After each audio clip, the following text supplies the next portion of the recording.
నాగార్జున యూనివర్సిటీలో ర్యాగింగ్ బారిన పడి ఆత్మహత్య చేసుకున్న విద్యార్థిని రిషితేశ్వరి రాసుకున్న మరో సూసైడ్ నోట్ ఎన్టీవీకి చిక్కింది.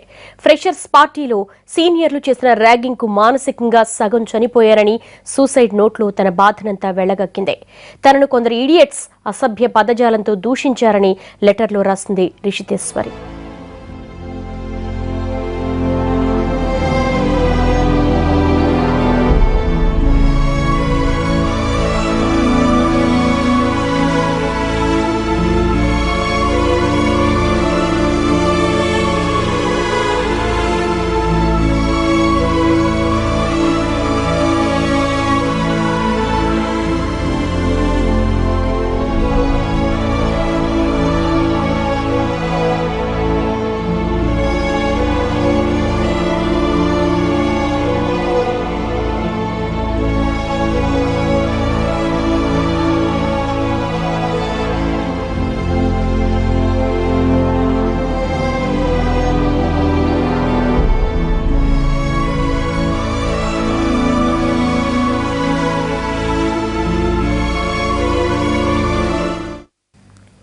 యూనివర్సిటీకి వచ్చిన తర్వాత తాను నమ్మిన వారంతా మోసం చేశారని, అన్నా అని పిలిపించుకునే యువకుడు కూడా తన పట్ల అసభ్యకరంగా ప్రవర్తించాడని లెటర్లో రాసింది రిషితేశ్వరి.